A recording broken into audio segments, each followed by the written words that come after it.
In the coming days, many people will be celebrating Yule.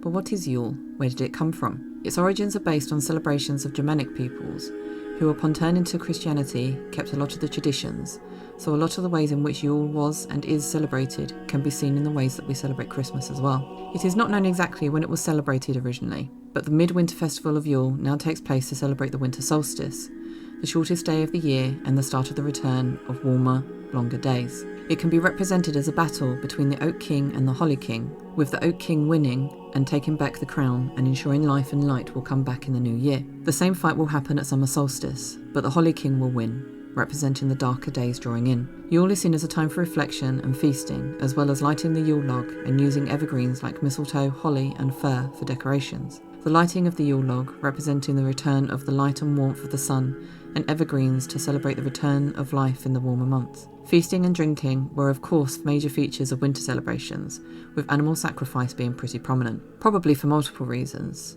To appease the gods as well as supplying food for festivals, and killing animals meant one less mouth to feed during the time when food was scarce. Odin is also linked to Yule, although the theories of him being linked to Father Christmas may be a bit far-fetched, as Yule was associated with an increase in spiritual activity and the wild hunt being seen as a great procession of spirits and other supernatural beings racing across the sky.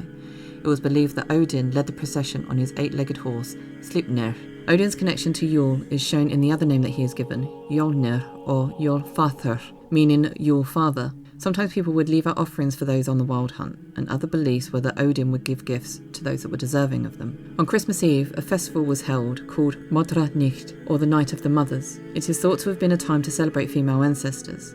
It's not really known, as the only real mention of it comes from the 8th century monk and historian Bede. Wassailing was another major tradition for winter celebrations, which is basically seen as a way to wake up the trees ready for a good crop in the warmer weather. This would normally happen around the 12th night, or the 5th of January. People would sing and shout around the orchards, while also offering them something nice to drink, like cider. Do any of these traditions sound familiar to you? How many of them sound familiar to your own festive celebrations?